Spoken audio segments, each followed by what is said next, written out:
বিগত ফ্যাসিস্ট আওয়ামী লীগ সরকার জামাত শিবিরকে নিশ্চিহ্ন করতে মামলা হামলা খুন গুম থেকে শুরু করে ফাঁসির মতো ঘটনাও ঘটিয়েছে। দলের রেজিস্ট্রেশন বাতিল করেছে, প্রতীকও বাতিল করেছে, কিন্তু ইসলামী আন্দোলন থামাতে পারেনি, আর ভবিষ্যতেও থামাতে পারবে না।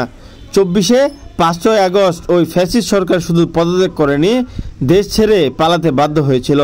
যারা জাতির ওপর জুলুম করে তাদের পরিণতিই এভাবেই হয়ে থাকে। যদি ভবিষ্যতে কেউ এমন চিন্তা করে থাকে তাদেরও পরিণতি এমন হবে বলে মন্তব্য করেছেন কেন্দ্রীয় মজলিসের শুরা সদস্য ও সাবেক জেলা আমির ঠাকুরগাঁও 2 আসনের এমপি প্রার্থী মাওলানা আব্দুল হাকিম। বিগত ফ্যাসিস্ট আওয়ামী লীগ সরকার জামাত শিবিরকে নির্মূল করবার জন্য, নিশ্চিহ্ন করবার জন্য সব রকমের আয়োজন সম্পন্ন করেছিল। তারা মামলা করেছিল, হামলা করেছিল, খুন করেছিল, গুম করেছিল, আয়না ঘরে রেখেছিল, আমাদের নেতৃবর্গকে ফাঁসির কাস্তে ঝুলিয়েছিল। সংগ্রামী বন্ধুগণ, তারপরেও ইসলামী আন্দোলনের অগ্রগতি থামে নাই, আজকেও থামছে না এবং ভবিষ্যতেও থামবে না ইনশাআল্লাহ। আমি বিশ্বাস করি 5ই আগস্টে ওই ফ্যাসিস্ট সরকার শুধু পদত্যাগ করেনি, বরং দেশ ছেড়ে পালিয়ে যেতে বাধ্য হয়েছে। যারা জাতির উপরে জুলুম করে তাদের পরিণতি এমনটাই হয়ে থাকে। ভবিষ্যতে কেউ যদি এরকমের চিন্তা করে তাদের পরিণতি একই রকমের হবে।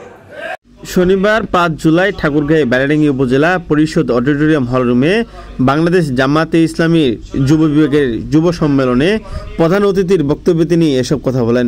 তিনি আরও বলেন, আমরা এতদিন ভোট করেছি ময় মুরব্বীদের নিয়ে, যুবকদের গুরুত্ব দেয়নি। এবার জীবন দিয়ে হলেও তারা অঙ্গীকার করেছে অনিয়ম হতে দেবে না। ইনশাল্লাহ ঠাকুরগাঁও 2 আসনে আমরা বিজয় অর্জন করব। দেশ স্বাধীন হয়েছে 54 বছর, কিন্তু মানুষের মুক্তি আসেনি। কল্যাণ আসবে আল্লাহ আইনের মাধ্যমে। আজকের ওই সামাজিক মিডিয়ায় দেখলাম যেই দল হয়েছিল নিষিদ্ধ, সেই দলটি আজকে দেশব্যাপী এবং বিশ্বব্যাপী হয়েছে প্রসিদ্ধ।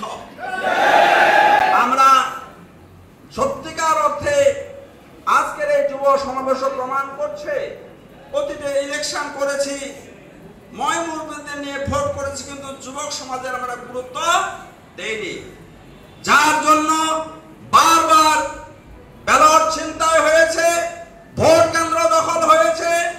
আমাদের নির্বাচিত হওয়ার পরও এর রেজাল্টকে ছিনিয়ে নেওয়া হয়েছে।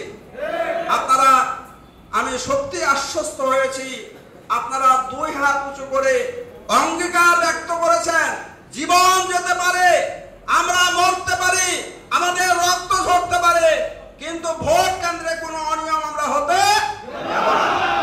ব্যারাডাঙ্গি উপজেলা জামাতে ইসলামী যুব বিভাগের সভাপতি সাইফুল ইসলামের সভাপতিত্বে বক্তব্য রাখেন প্রধান আলোচক বাংলাদেশ ইসলামী ছাত্র শিবিরের সাবেক কেন্দ্রীয় সভাপতি ঠাকুরগাঁও 1 আসনের এমপি প্রার্থী মোহাম্মদ দেলোয়ার হোসেন। বিশেষ অতিথি হিসেবে বক্তব্য রাখেন ঠাকুরগাঁও জেলা জামাতের assistant secretary general Kafil Uddin, জেলা যুব বিভাগের সভাপতি শাহজালাল জুয়েল, জেলা শহর শাখার ছাত্র শিবিরের সভাপতি আমজাদ হোসেন, ব্যারাডাঙ্গি উপজেলা জামাতে ইসলামী সভাপতি রফিকুল ইসলাম, সাধারণ সম্পাদক শরীফুল ইসলাম প্রমুখ। এই সময় ব্যারাডাঙ্গি উপজেলা বিভিন্ন ইউনিয়ন ও ওয়ার্ডের নেতাকর্মীরা উপস্থিত ছিলেন।